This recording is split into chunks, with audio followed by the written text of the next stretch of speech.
Hello everyone, कैसे हो? अच्छे हो? मैं भी बहुत अच्छा हूँ। यार ये बताओ कि जब हमारे पेरेंट्स किसी दुकान में शॉपिंग करने जाते हैं तो अक्सर क्या कहते हैं, भैया थोड़ा सा कुछ अलग दिखाना, समथिंग स्लाइटली डिफरेंट, वैरायटी। आज मैं भी वही करने वाला हूँ by telling you about a very unique indigenous sport of India. मैं हूं Manish Batavia and you watching the fit India एक भारत श्रेष्ठ भारत शो।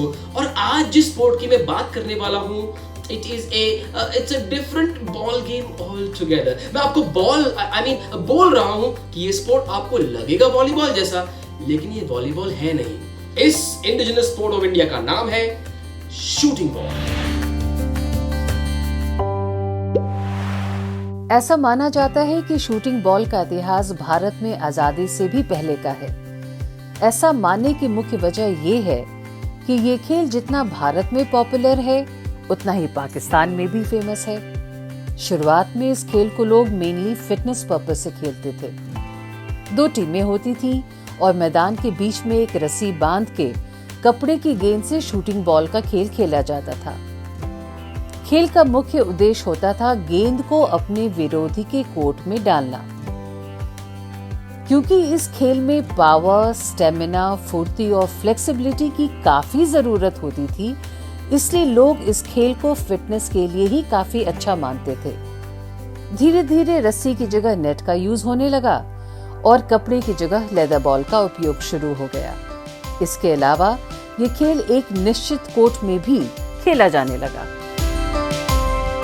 शूटिंग बॉल का क्या सफर, हिंदी वाला सफर रहा है। What a journey from being just a fitness activity to being a full blown sport at the top level. अब ये शूटिंग बॉल का खेल इतना जो इवॉल्व हुआ है, जाहिर बात है उसमें उसके रूल्स और रेगुलेशंस और फील्ड ऑफ प्ले और बाकी फॉर्मेलिटीज भी काफी चेंज हुई होगी। And I know you are curious to find out what they are.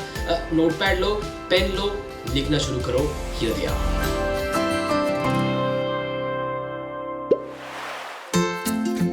Shooting ball का कोर्ट रेक्टेंगुलर शेप का होता है जिसके डायमेंशंस हैं 33 बाय 66 फीट।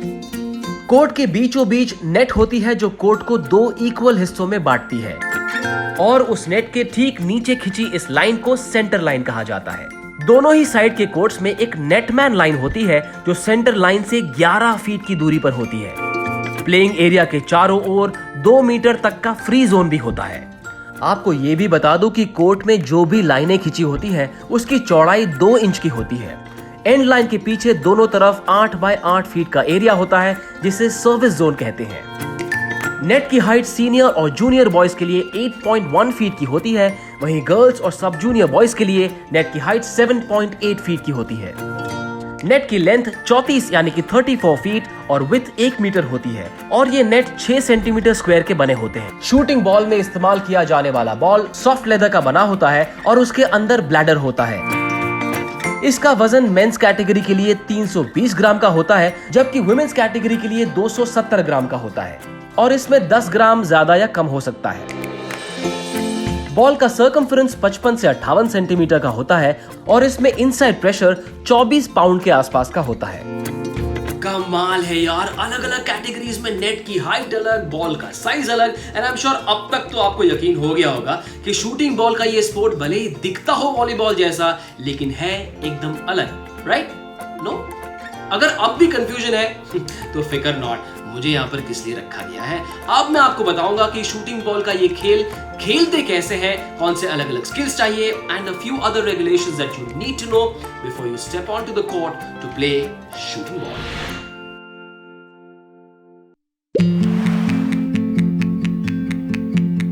शूटिंग बॉल की एक टीम में मैक्सिमम 12 खिलाड़ी हो सकते हैं जिसमें 7 प्लेइंग मेंबर और 5 सब्स्टिट्यूट खिलाड़ी होते हैं। 7 प्लेइंग मेंबर्स में से 2 खिलाड़ी बैक से खेलते हैं, 3 खिलाड़ी सेंटर ऑफ द कोर्ट पे होते हैं जबकि 2 खिलाड़ी जिन्हें नेटमैन भी कहा जाता है वो नेटमैन लाइन के अंदर होते हैं। जब बॉल नेट में जाती है तो नेटमैन का रोल काफी इंपॉर्टेंट होता है। 15 पॉइंट तक पहले पहुंचने वाली टीम विनर मानी जाती है। अगर स्कोर 14-14 का हो जाए तो गेम तब तक चलता रहता है जब तक कोई टीम 2 पॉइंट्स की लीड ना ले ले। 18-18 पॉइंट्स होने के बाद 19वां पॉइंट जीतने वाली टीम विनर होती है। मैं आपको ये भी बता दूं कि नेट की हाइट, कोर्ट का साइज और खेलने के तरीके में कई जगह काफी वेरिएशंस भी देखने को मिलते हैं।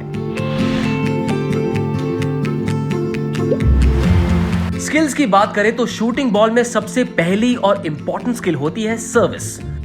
सर्विस करने के लिए पहले एक हाथ में बॉल लेकर उसे टॉस किया जाता है और फिर दूसरे हाथ से मुट्ठी बांधकर टॉस किए हुए बॉल को दूसरे साइड के कोर्ट में हिट करना होता है।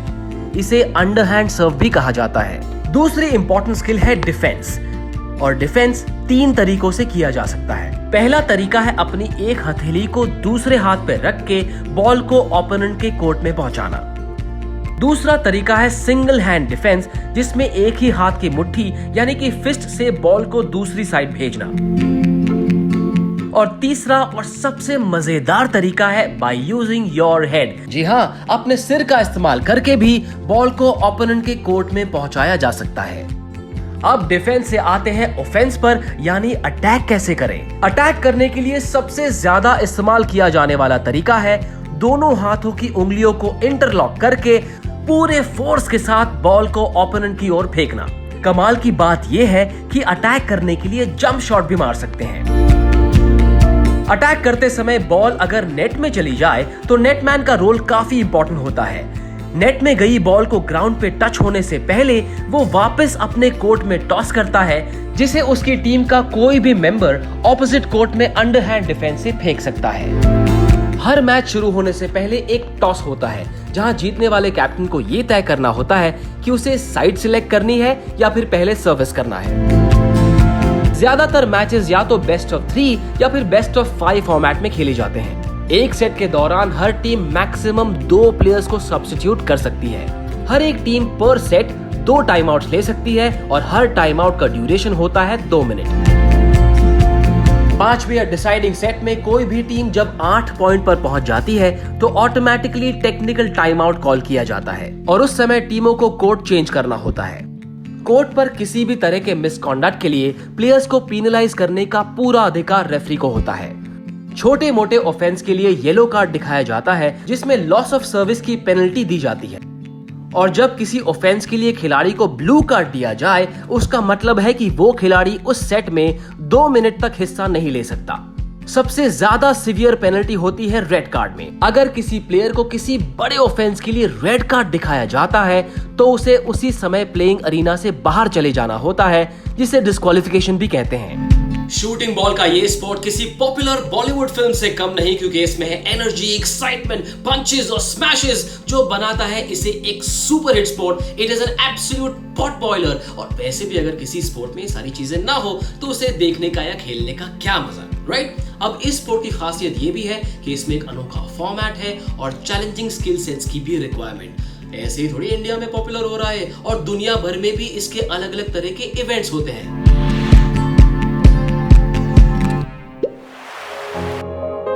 शूटिंग बॉल फेडरेशन के एस्टैब्लिश होने के बाद इस गेम का पहला नेशनल चैंपियनशिप 1976 में दिल्ली के अंबेडकर स्टेडियम में ऑर्गेनाइज किया गया और 1985 में शूटिंग बॉल फेडरेशन को भारत सरकार के मिनिस्ट्री ऑफ यूथ अफेयर्स और स्पोर्ट्स ने ऑफिशियल रिकॉग्निशन दी।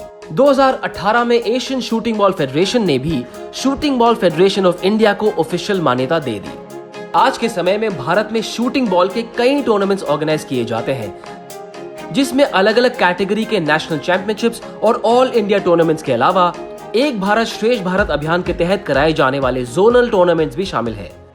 आज शूटिंग बॉल का ये खेल न सिर्फ भारत और पाकिस्तान बल्कि यूएसए, कनाडा और कई अफ्रीकी देशों में भी काफी पॉपुलर है।